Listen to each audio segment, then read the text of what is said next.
Everyone knows that Tarkov is in a constant state of change. A lot of advice has come and gone throughout all of these changes. Some of it is still relevant today, but there's a good amount of it that just doesn't make sense anymore. So in this video, I'm going to be listing some outdated Tarkov tips that you need to stop doing this patch. So let's get started with limb damage, but more specifically arm damage. You've probably heard a lot of tips and guides saying that armor that covers your arms is not a great choice, and the idea behind that was because if you got shot on your arm and the armor absorbed and took that damage, the armor now has less overall durability to protect you from fatal shots to the thorax. But in my opinion, that's no longer the case, and let me explain why I think arm protection is important now. Firstly, the recent ammo changes has drastically restricted our options when it comes to buying high pen ammo, so that means more and more people are going to be using lower pen ammo with higher flesh damage. And higher flesh damage usually comes with increased fragmentation chance, which makes the ammo do more damage to your PMC's body. From my experience this wipe, I rarely get shot by high pen ammo like BP or M62, maybe like 20-30% of the time. So getting shot in the arm is way more deadly now, and next time you get shot on the arm and it gets blacked out, I want you to take a look at how much damage spills over to your thorax and head, etc. So if you get into some PvP and someone starts mag dumping you in the center of mass, which people usually aim for, stopping some of those rounds from hitting your arm and dealing full flesh damage and risking that fragmentation chance will probably save you some extra thorax and head HP. And it will allow you to stay and fight longer and not need to run away, CMS, heal your entire body and stop those heavy bleeds, etc. It could be confirmation bias, but I just feel like I'm dying to limb shots a whole lot more often now. While it's still true that because the armor stopped that round, it'll now have less overall HP points to protect your thorax. This is kind of being mitigated by the recent decision by BSG to update and buff the armors with arm protection by giving them more HP points. Like for example, the Gen 4 went from 95 overall durability to 110, and on top of that, they changed all the heavy armor's turn and movement speed debuffs significantly, meaning you won't feel like a sloth turning around and running around. Of course, this is all my opinion though, so let me know what you think.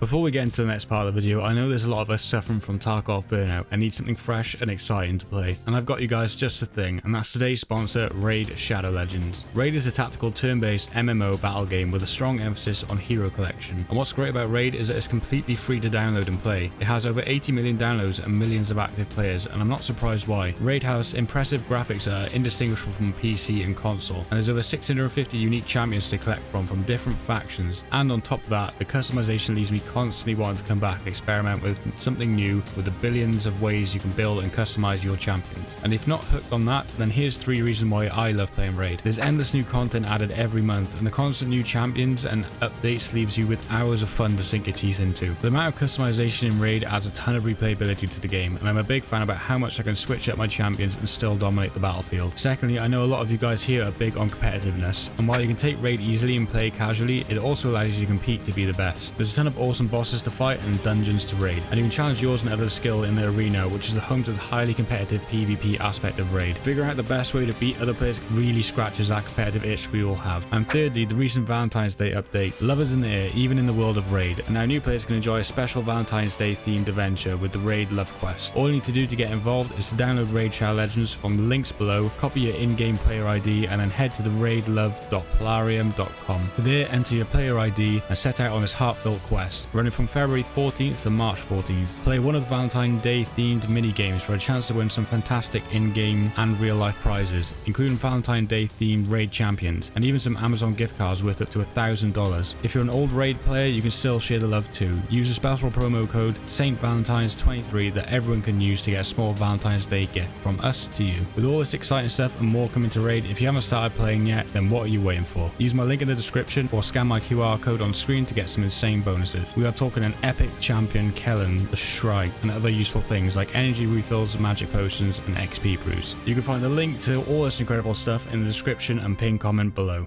Now I want to move on to talking about crouching. We all know that crouching significantly reduces recoil, and we're all conditioned from tips and even other games to crouch when firing to get that recoil bonus and to make yourself a smaller target. But I see a lot of people making one mistake with this that even I had to get myself out of the habit of doing. While crouching is viable and you should still continue to do it, you need to learn when not to do it. A lot of times when it comes to close quarters PvP, you can commonly crouch yourself into a headshot. Like we said in the last tip, people tend to aim center of mass more often than not, and this is especially true through in close range. Don't get me wrong, there are scenarios where crouching in a confined space is beneficial, but try to gauge the scenario in. Like if they're landing thorax, stomach or arm shots consistently, then re-peeking while crouching might cause you to peek head level right into their crosshair. It's instinctive to crouch while firing in every game, so you can often do it without even realize you're doing. So from now on, try to crouch more as a conscious decision rather than a muscle memory autopilot thing that even I used to do. Moving on to the third outdated tip, and that's people often assume that higher FOV means better because the more you can see the better, right? Well, this can have some consequences that aren't immediately obvious to your average player.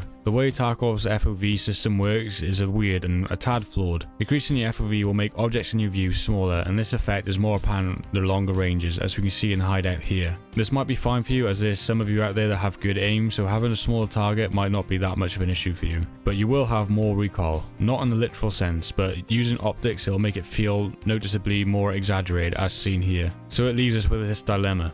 I like higher FOV because playing at 50 just feels wrong and it starts to give me a headache. So the trick is to try and find a sweet spot that works for you. For me this is around 63, but you can test this yourself in your hideout and offline raids. You can go into practice spraying some weapons and tapping one scav to see what FOV works best for you. Another thing I'd like to mention is how it was common for people to think helmets don't matter. The reasoning behind this was because of last swipe everyone ran high pen ammo because it was so easily accessible. And since most helmets that allowed you to wear headphones were level 4 ones, they would pretty much get penned by most ammo anyone was using at that time. But as I've previously mentioned, access to those higher tier rounds is no longer available as it once was. So now most people are running lower pen ammo / mag mixing, and this had the bonus effect of making helmets more viable. Again, this is from my experience, but I found helmets have been saving me a lot more recently. And lastly, I'm going to talk about PvP and ruble making. In previous swipes, you could simultaneously make a lot of rubles while PvPing, but now that's not the case. Unfortunately, the best way to make rubles now is to loot around the map and avoid any PvP. This is because the amount of ammo and combined with any heals you might use, plus the cost of armor and weapon repairs you'll have to do after any PvP fight adds up massively. Also on top of that, you'll probably pop a few sims like maybe a 70k mule so you can walk out without crawling your way to extract. If